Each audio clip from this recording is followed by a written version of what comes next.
I've pointed out in numerous videos that jihad proceeds in stages. When Muhammad and his followers were only a tiny minority of the population, they were commanded to preach a message of peace and tolerance. When Muhammad had gained a larger following and had formed alliances with various tribes, but wasn't yet strong enough to subjugate non-Muslims, he was ordered to wage defensive jihad. The Muslim community would fight unbelievers, but only if the unbelievers did something first. When Muhammad and his followers became the most powerful force in Arabia, they were commanded to wage offensive jihad, violently subjugating non-Muslims simply for being non-Muslims. So the hostility of the Muslim community towards unbelievers was directly proportional to the military strength of the Muslim community.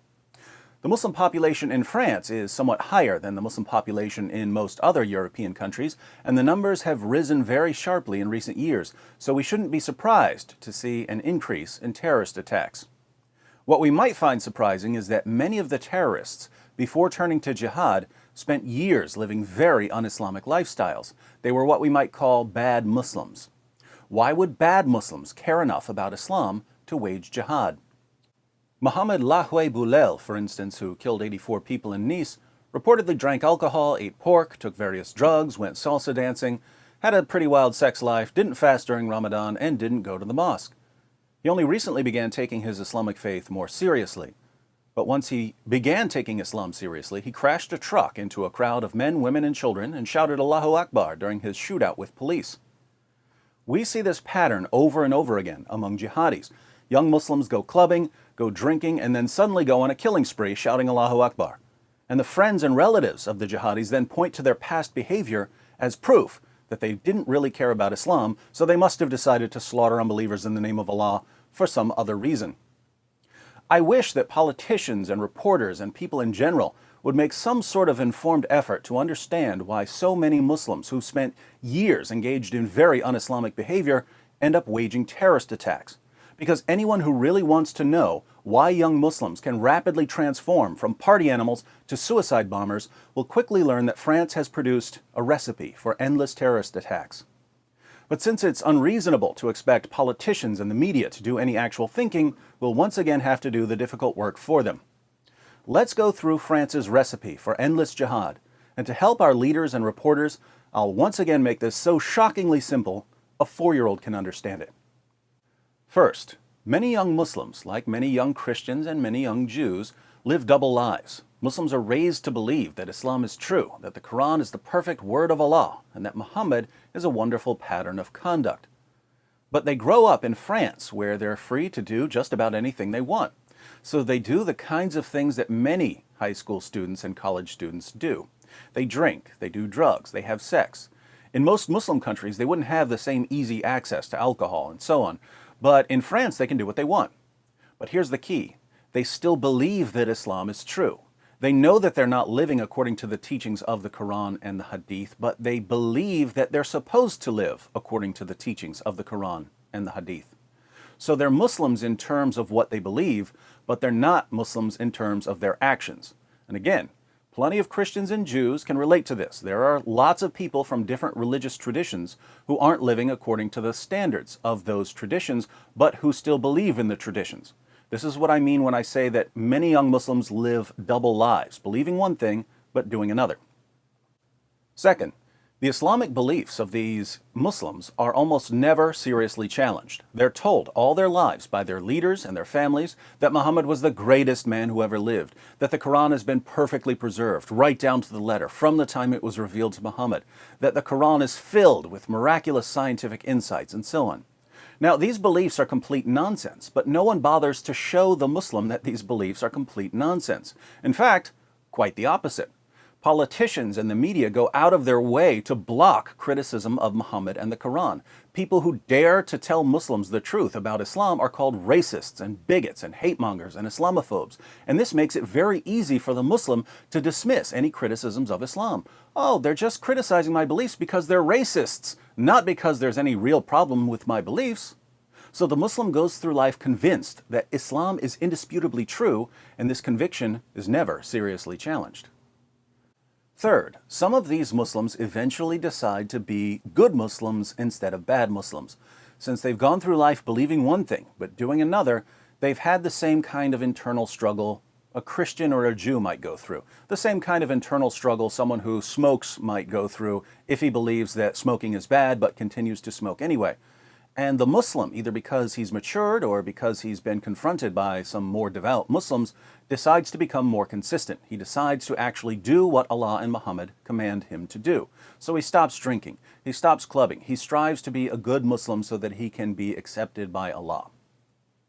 Fourth, some of the Muslims who begin striving to be better Muslims so that they can be accepted by Allah come to realize that they can't really know if they've been good enough to be accepted by Allah. You can find statements in the Muslim sources that tell you what good Muslims are supposed to do if they want to enter paradise. But as a Muslim, you just don't know you're standing with Allah. The worst sin in Islam is shirk, associating something with Allah, idolatry. How do you know whether you're idol-free enough for Allah? Do you love money too much? Do you love your house more than you should? You don't know. So you have no assurance of salvation.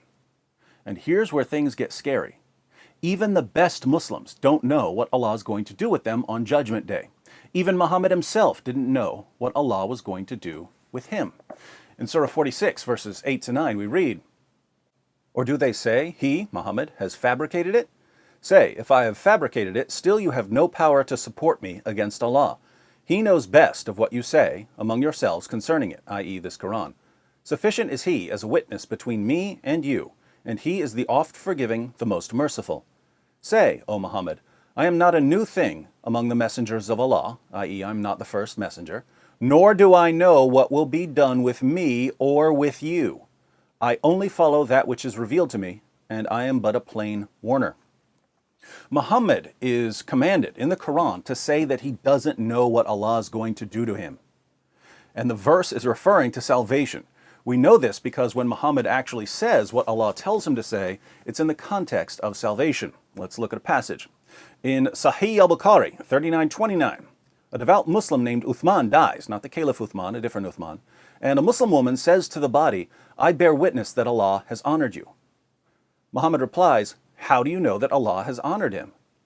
The woman is shocked that someone this devout has no assurance of salvation, so she asks, who else is worthy of it, if not Uthman? And Muhammad's response is terrifying for Muslims. He answers, "As to him, by Allah, death has overtaken him, and I hope the best for him.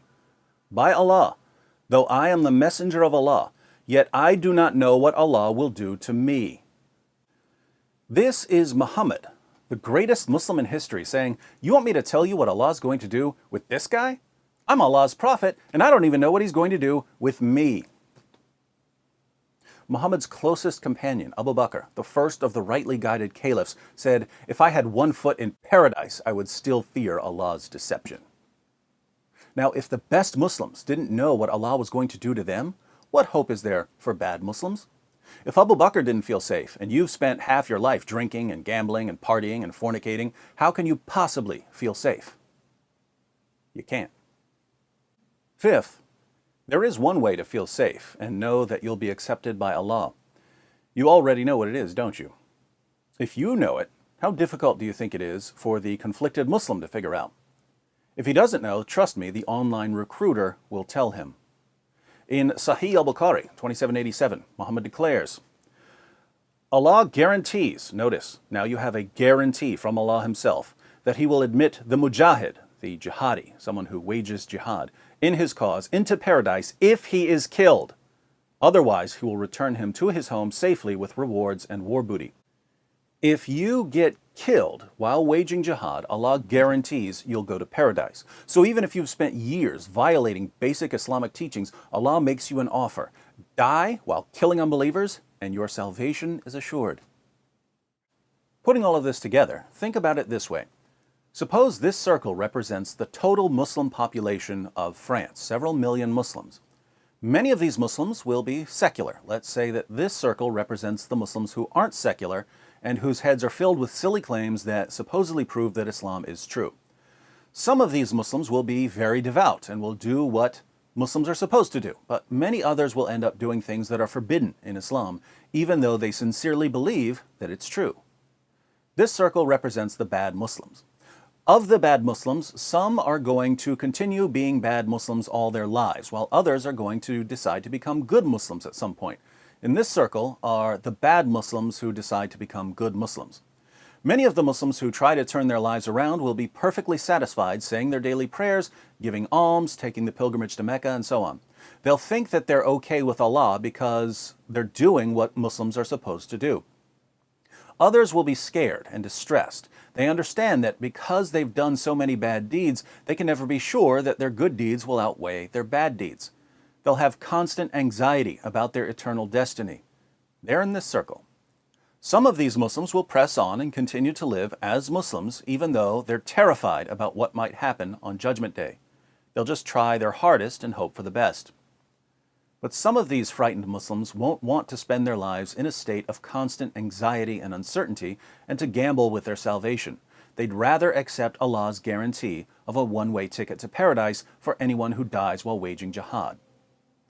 These are the people who are killing you, France. Oddly enough, when these young jihadis go on a killing spree, people read about their shady pasts and say, this attack can't have anything to do with Islam because this was a bad Muslim. Being a bad Muslim is what compelled him to accept Allah's offer of salvation in exchange for martyrdom. Islam was the driving force behind the attack. So the process that produces these attacks is straightforward. But now we have to ask, what are French leaders doing to change anything about this process? Absolutely nothing. And that's why the attacks in Paris and Nice are only the beginning.